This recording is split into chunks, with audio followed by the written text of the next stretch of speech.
Ah, uh, a little audio issue. Sorry about that. But anyway, hi everyone. Dukect here, and I'll probably fix that and post it. Don't worry. Anyway, thank you so much for joining me here on this very hot, very um, hot um, Monday evening because it's over 9 degrees around here. It's like 84 degrees now. So if you hear the air conditioning, that's the that's what it is. So the air conditioning is going off. So yeah. Anyway, how are y'all doing this evening? I hope everyone's doing well. And tonight we're gonna be talking a little about some WWE stuff. We're talking about the cuts, and there has been a lot of them. And one of the reasons I want to talk about this, and say the necessary and such, and seeing how well, how they were and everything. In fact, just recently, Levi Cooper, aka Tucker Knight from Heavy Machinery, he had some stuff to say. Let me just put this thing here, share the screen, and here we are. We talked about this being lied to on multiple occasions, and let's see. He said. He says right here, I haven't been in that positive of a creative person, I would say, since the split of Heavy Machinery. He says obviously disappointed, but I think some people say that for them, their releases were surprising or came out of nowhere. He was like, yeah, I was going to get him released. And yeah, He said after I hit my former partner in the head with a briefcase, and then we didn't have a wrestling match. He said he knew this thing was going to go. He knew where this thing was headed, and he said, "You see, like this, he knew what this thing's headed." So that was kind of at least my thought process through that horseshit. He says he was never told about the split. Really, the first time he found out it might happen was at the TVs the day they did that we did Talking Smack segment for the draft.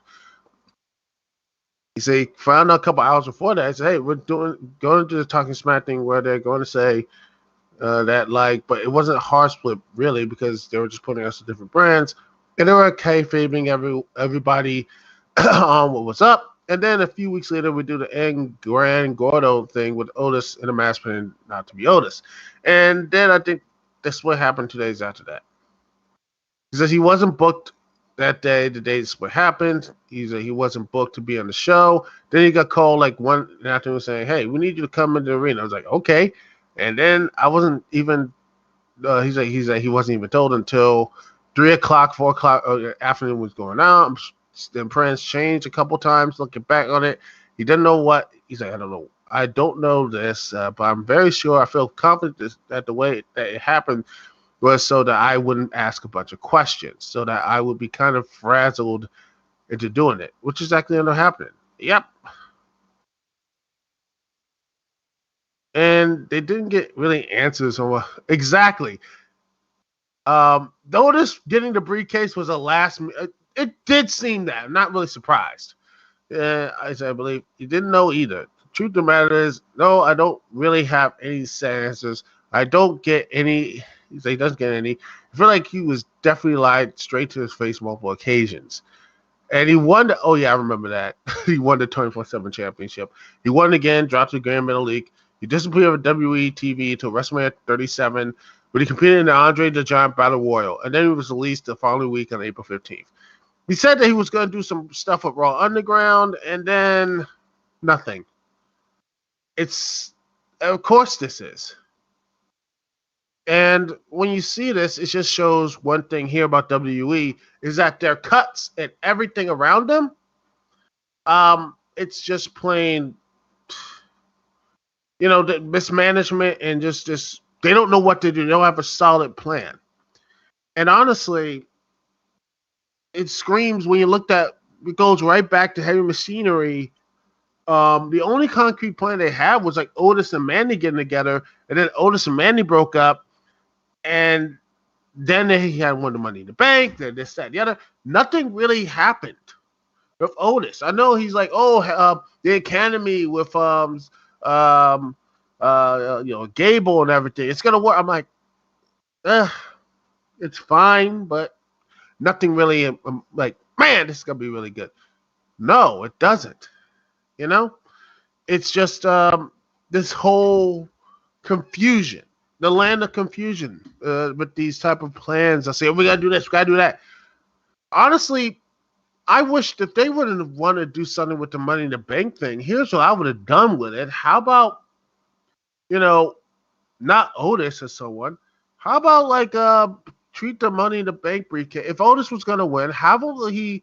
In fact, here's my thing. How about, since it was going to be defended, something, briefcase, why not make that a regular occurrence? I honestly think if they would have done that with the Money in the Bank briefcase and have it defended, and Miz being the one to defend it every week and everything else, it would have probably, heck, you know what would have been better is that they defended it, and instead of having that whole awkward time to have Bobby Lashley as a face, whatever, have him win like the Money in the Bank briefcase and the triple threat or whatever, and he loses the United States Championship, but then he gets the WWE title at like Elimination Chamber and such. Make it a lot cleaner, a cleaner path of Bobby Lashley winning the championship. There you go. And when I look at these cuts and I look at all this stuff and the mismanagement about this, just this whole story is just mismanagement and not knowing what to do with the wrestlers. I look upon these things and I just wonder, was having all these talents is it even a positive to have all of these talents there? I honestly don't know. It's like we have all this talent, all these type of things, all these type of situations. You know,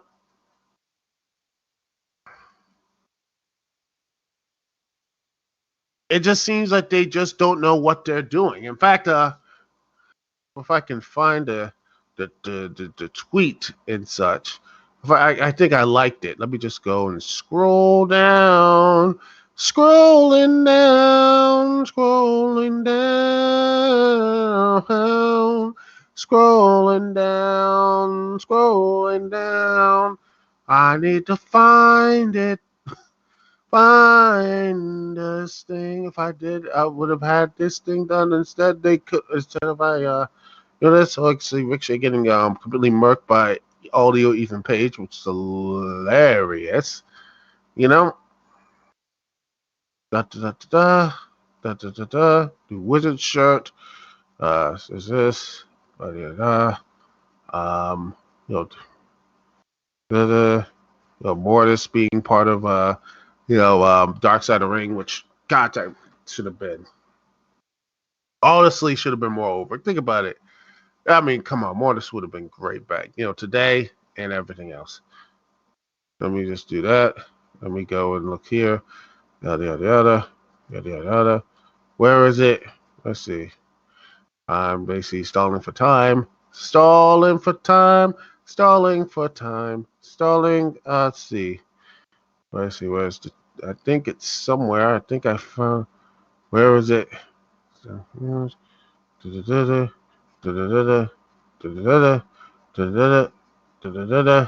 almost there. Please. I think I'm getting closer because I believe that it was. Let me see if I can find it. Because it was from Tony Nese, I believe. And he says, man, this was a great, match at, oh my goodness, this was amazing. This was an awesome match. And he said, like, let's see if I know I have it here.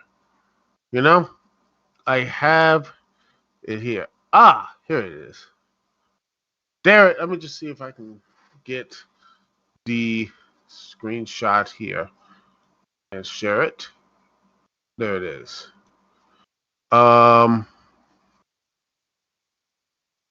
Yeah. Let's see if I can. There it is. Hopefully, okay. Oh, this thing is right here. I'm gonna see if I can just. Gosh, I want to see if I can find. Let's see. A good way not to have the thing here, because I don't want to get this in trouble. But yeah, you saw. Let me just see. Screw it. Live once. Here it is. Let me see. On camera. It's not covered, it's just like fan cam, so hopefully I'll be fine. But yeah, it says, right here, he says from Murphy with Tony Nese and everything. He says, I looked at my media moment, left an impression on some of you. I suggest watching the rematch versus Murphy from 205 Live after. That was the match we really wanted to give you, but we weren't allowed. Good thing is no one in-house will ever watch 205 Live. We just did it then. What? What in the world was that, ladies and gentlemen? Just think about that for one quick second. There's so much stuff. In fact, 205 Live, where most of the cuts are gone. People from there are gone. I mean, it's like, if they're not watching, the main people are not watching 205 Live, why are you, what is the purpose of it? Why have a cruiserweight show when cruiserweights can fight for world titles? Makes no sense, man. Makes no sense. In fact, even the cruiserweights are not even on. The cruiserweights are not even a part of. Cruiserweights. Are not even title is not even on 205. No one cares. The cruiserweight title is on NXT, and it's defended regularly on NXT. So 205 Live just be combined with NXT, something or anything else. I mean, that's the point. Also, NXT UK, quite honestly, that thing it's another bit of bloat. And all these expansions, WWE needs to be focused. There's too many. They're trying to spin so many plates. Spending plate after plate after plate, and all the stuff. But yet, guess what? They can't manage them all. When's the last time people actually watch NXT UK? A full match. I don't care about NXT UK. I honestly don't care. Walter is the only champion there, and I'm like, by default, and I'm like, I don't care. And you wonder why people do get burnout from wrestling. Just for WWE alone. WWE alone is just hard. But it's like, I mean, WWE alone, it's like, you got Monday Night Raw, 3 hours. You got NXT on Tuesday. That is 2 hours on USA. You got, what's the, I think NXT UK is on Wednesdays. Let me see. I gotta see what time.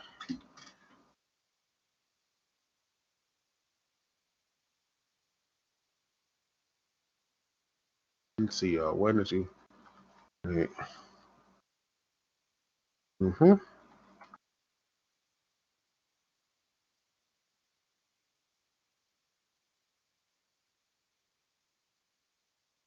All right.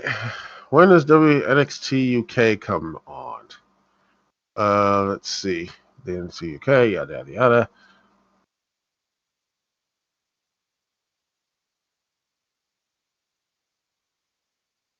Uh-huh. Let's see. Where is it? I think that it's let's see.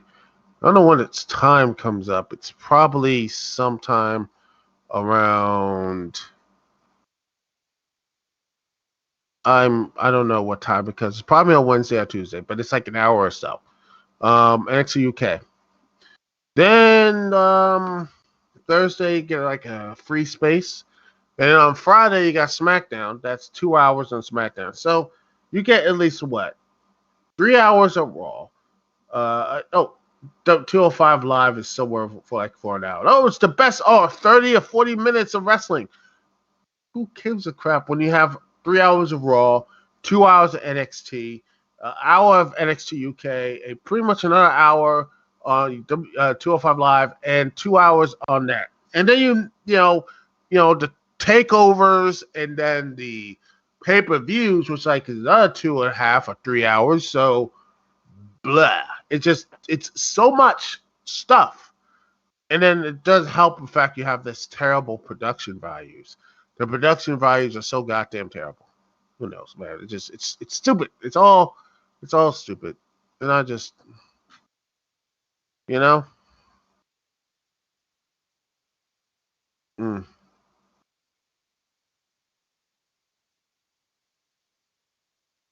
Yeah, I know. By the way, supposedly oh yeah, Nikki Cross is now Nikki Ash. Almost a superhero. I think she's already a superhero. And supposedly some people are saying since Karrion Cross is coming up, they don't want to make sure her name and them cross. It could confuse people. Even though people will be so like, oh yeah, Nikki Cross is a superhero. This woman, this Nikki Cross superhero woman is going to be confused with Karrion Cross, this big, large, bald man covered in tattoos and such. I don't people, and then it wouldn't surprise me how that is. But anyway, it is what it is, people. It is what it is.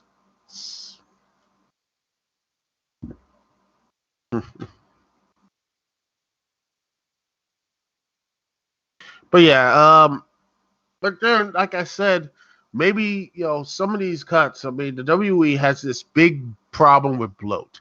There's a lot of bloat with WWE, and the issue needs to be addressed. If the issue will not be addressed, WWE will become just a bland television show. It will become bland. It will become just it's becoming a bland show of just bloated wrestlers. No one knows what they're doing. And I honestly think maybe it's time for them to actually do cut some stuff and cut some this stuff out there, because a lot of people are angry at it. Yes, the pandemic, and people are angry at this, and I am too. I mean, it's not fair to say, oh, the WWE's crying poverty, which is BS, when they're making record profits and everything. But you have to realize where these why these people were hired in the first place.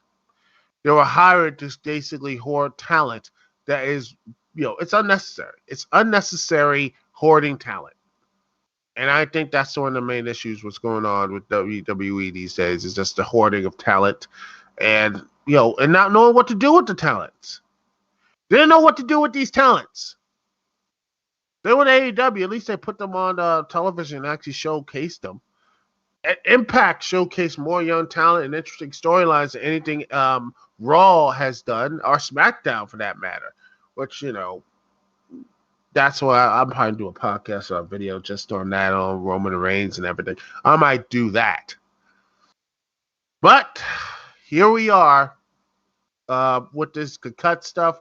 People are angry, and I get it. But when you look at all these talents being hoarded by WWE, at what point you have to look and say, I think Nick Khan, I'm going to probably get blasted by it, but he's looking around saying, why do we have these people? Why are we having all these people who are like redundant wrestlers and such? They need to start, cutting these shows off. They need to actually, make the shows leaner and actually need to actually push these things forward. In fact, if they want to do something crazy, how about move Adam Cole and Kyle O'Reilly to the main roster? And people are like, oh, what about? I'm like, I don't care about what you think about main rosters and everything else. They've been there for far too damn long. Johnny Gargano has been down there for far too long. Roderick Strong is down there for too long. It's time for them to get moved up. NXT needs to go back. I mean, this Evolve stuff, it's going to be the NXT of the NXT. BS. Stop that. No more of this stuff. NXT needs to go back to what it was. Back on the W Network. Or if you want to do it, fine. If you want to put it on USA, fine. But you need to basically shift away from Adam Cole, Kyle O'Reilly, Finn Balor, all of these guys, and start moving these people up to the main roster. Why not have Kyle O'Reilly challenge Roman Reigns or something like that? Why not have Adam Cole stare down Drew McIntyre? Why not have this thing happen? Why are they still stuck in the same myopic thing over and over and over and over? Why not have the Way show up on SmackDown? Why not have them on Raw or whatever? It's time for them. The baby fat's over, NXT. It's time for them to grow and move on. And same with this NXT UK stuff. If they're not going to be there, if it's just sitting there, they're not making any money, then Nick Khan needs to go, okay, you know what, NXT UK, waste of time and money. Cut it out. In fact, let me see if I can find this thing. Let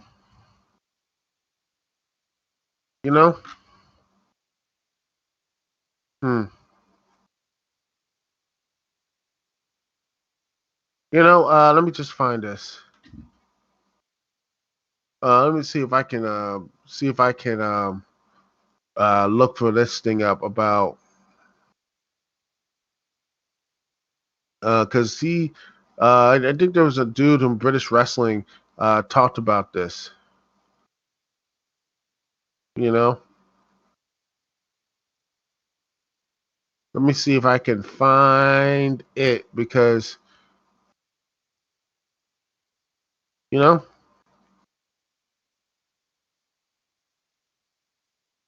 because I remember, there was a person on here. Let's see if I can find, because I know I have, I know it's at a, I know at least I minimum liked and retweeted it, because there was a person who really just talked about the, how Britain wrestling was just going to be taken advantage of WWE and everything, because NXT UK pretty much was I'm gonna say NXT UK was a waste of time.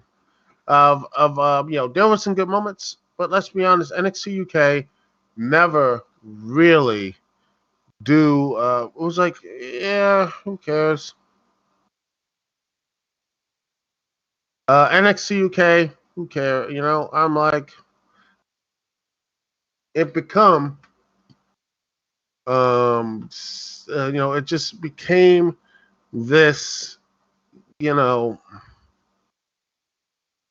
they're like, wow, well, no one actually, um, no one like, okay, is this going to be?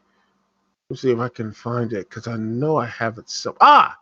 Here it is. There it is. Let me just share this thing. I think everything's gonna work if I do this.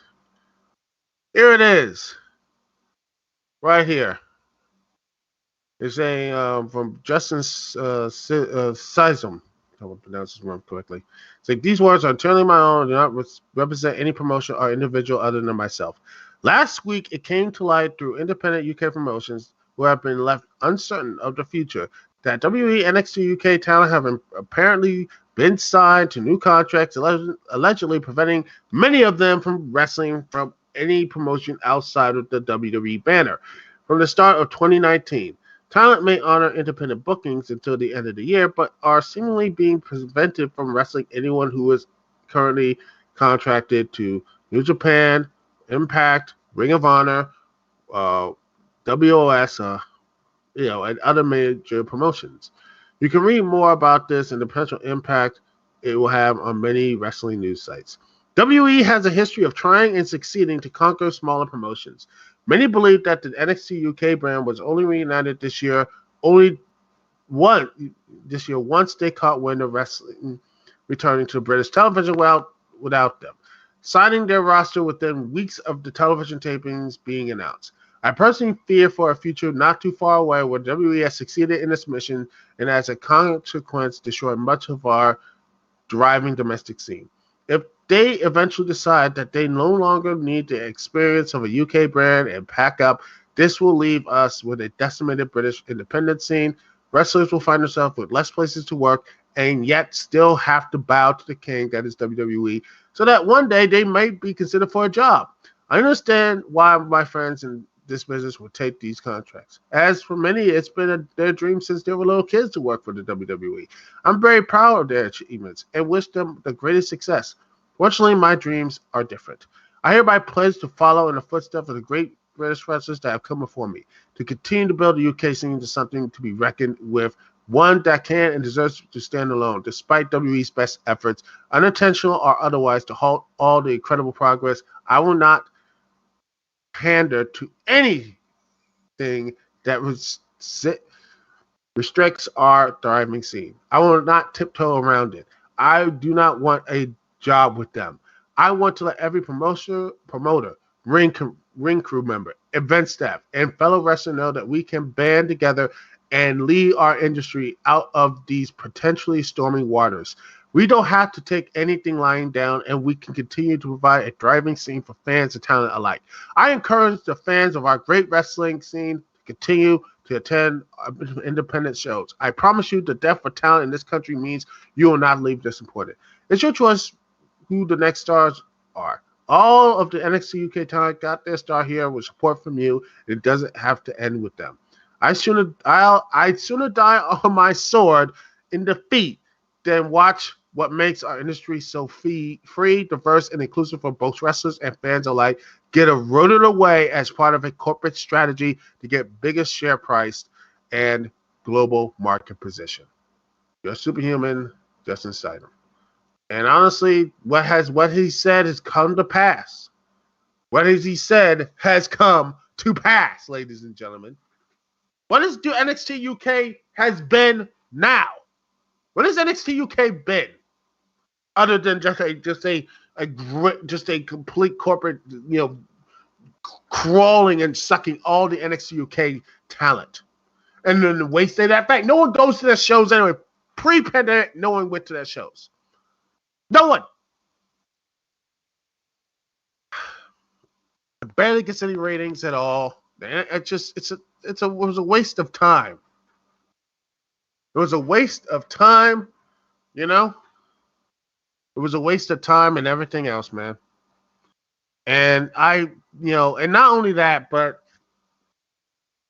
not only the WWE NXT came in, but also speaking out, which I believe speaking out needed to happen, and got rid of all the cruddy people out, which is good. I always say that, but I believe the UK wrestling will come back stronger after this. And honestly, if NXT UK does get the hammer or Nick Khan cuts it, I think it would be the best thing to happen to it. Because WWE, like everything else, they're trying to do the same thing in Japan, trying to get that foothold in India. They're trying to do everything else to be this like global NWA type of stuff. They're trying to be the NWA, but honestly will fail miserably at it. They're spending all the money and everything else. And heck, Nick Khan's probably saying, nope, we're not doing that. Yep. That's what it is. And I hope, I really got dang hope. Yeah, exactly. But the funny thing is, everyone made fun of him. Everybody took down on him and everything else. He spoke truth, got the crap on him. And now, years later, look at what the UK scene is. Look at everything else WWE. He was right. No one listens to people when they're right. No one does. No one listens to people when they are right. And then it takes us, it's like, finally, we're finally right. No. No one listens to you until, when the wrong thing happens or years later. Because heck, even the wrong thing happens, they're like, well, all this stuff happens. People, you got to sit back and look within yourself and say that maybe I was wrong. People don't do that most days. They want to keep doubling down, tripling down, quadrupling down. But when you have to look at reality, a hard thing to look at. Reality hurts. People do see it. People see reality, and it sucks. Reality is just a horrific thing. It can just rip you apart. And when people see that coming, it can hurt you. But at the end of the day, the best thing you can do is actually sit there and say, you know what? This man was right. They don't know what to do. And a lot of people saw this for what it was. And it takes still years. You know what? Years later, man. Years later, WWE, the UK indie scene is where it is right now. And pro wrestling in the UK is on its death grip. It is a complete and total flop. No one cares. No one goes to the shows. No one watches it. It's one of the biggest flops of all company history. Honestly, yeah. Well, maybe it's time for WWE to start focusing on its internal stuff. Hopefully it does. Because when they do, I think they would be a lot better off. That will make the show a lot better. Everything else is better. It would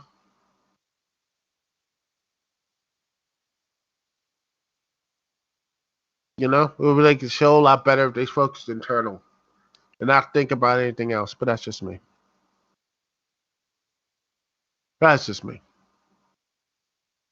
Anyway, I'm going to take a small little break, and we'll be right back here on the Dukect Lounge. Thanks so much for being here. Listen to me, Dukect. We'll be right back right after this here on the Dukect Lounge.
And we're back, ladies and gentlemen, boys and girls, children of all ages. It's me, Duke CT.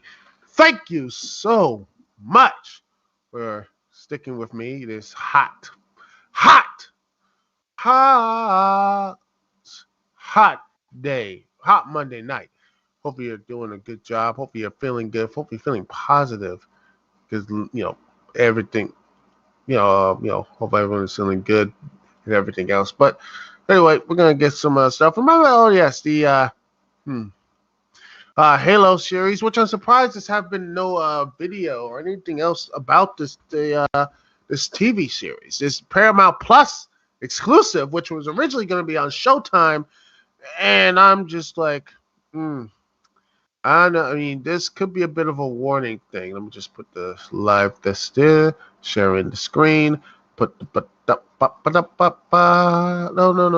wrong one. There we are. Here it is. Yes, the Halo Paramount Plus after season 1. Oh boy. Oh wow. Yes, after his work, like Stephen Kane and Kyle Killen were both attached as co-showrunners for the series at this time, and then Killen is going to depart after season 1, and such, because he's unable to render full-time showrunner duties during the show shoot in Budapest and such, and being in that type of environment, and because of the pandemic and because of this stuff. But yeah, he is no longer this show, man. I don't know. It's going on ongoing for season 1. Production's going on for season 1 of the series. It's already looks like it's going to be likely, given the whole part. They're saying the second season is gonna it's likely, and hopefully it is, because this is one of their big series. This is the one thing Paramount is putting everything behind this. They're like, this is gonna be a big thing. It's gonna get people into Paramount Plus. They are trying so hard to get people into Paramount Plus now. Not just live sports and everything else. This is going to be their big feather in their cap. This show, the Halo show, this is going to be their Mandalorian. This is going to be the one thing people talk about. It's going to bring them in. This is going to be their, in a modern parlance and such, other than the Mandalorian. This is going to be look at what what the shows like when you Netflix like say it's going to be there, Daredevil, all that type of stuff. It's going to be there. Oh wow, you're watching this thing. Where can I find it? It's going to be on Paramount Plus. They are putting all their effort into it, everything. Woo!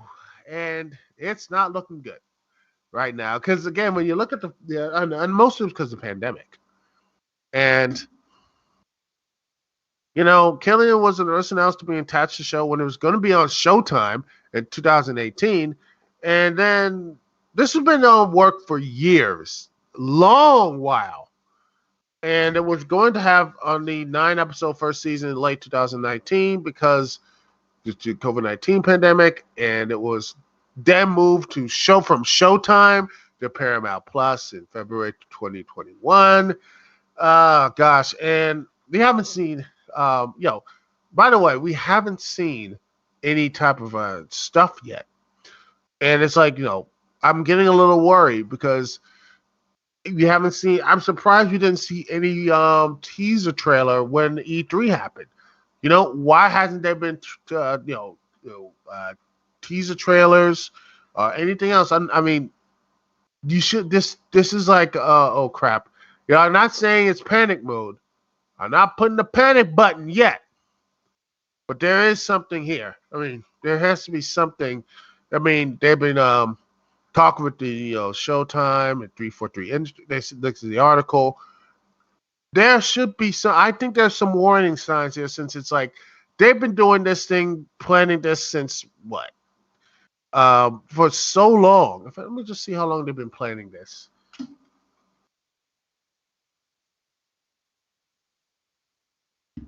Let's see. I know Wikipedia and everything. Let me just take a look. It has been development. Let me just put this here. This is I know Wikipedia and such, but let me just see how long this has been in service here.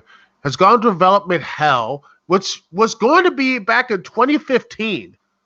It was Steven Spielberg was producing. It was going to be, I believe, a movie or whatever.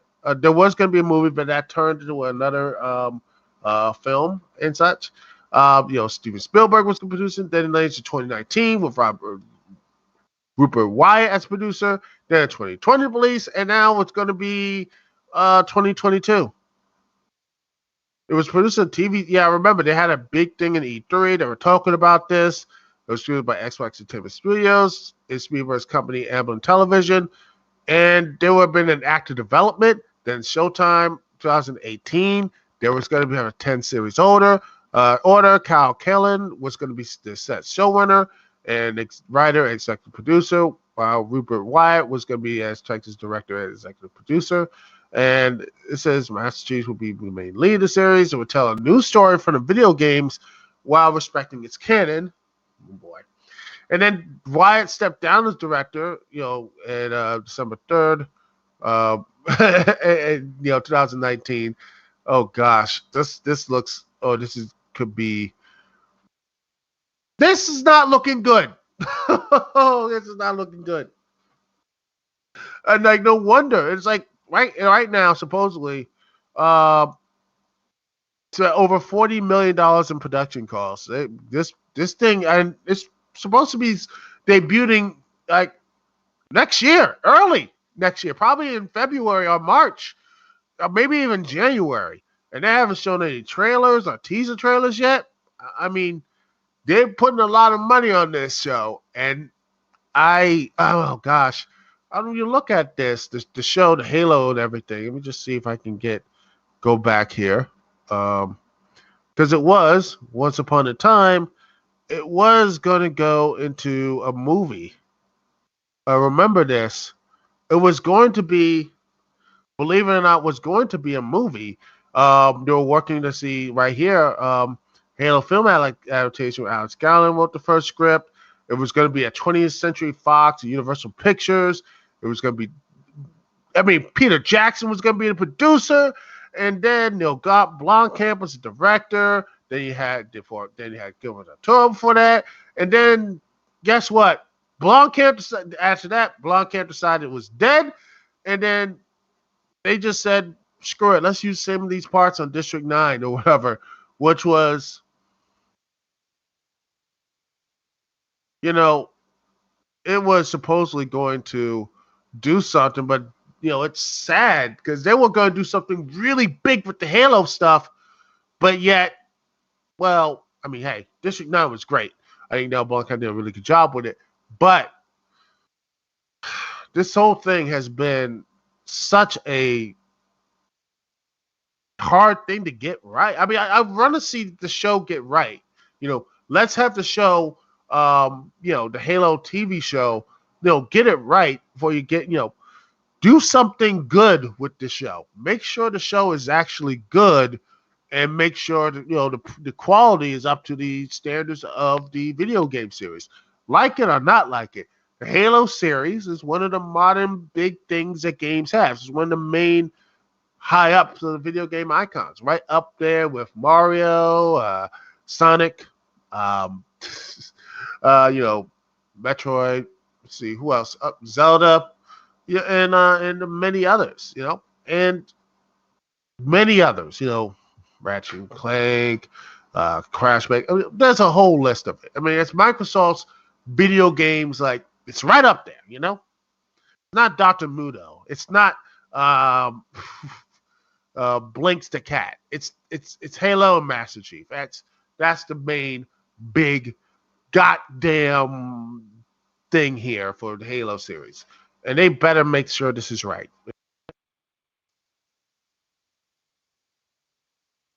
If not, I think it's going to happen if this thing bombs. And honestly, it looks like maybe it could be, but I hope it doesn't. I really hope it's not going to bomb, because I want to have good, if comic book movies and TV shows can have a renaissance here in the streaming world, I mean, honestly, I'm liking all the stuff here.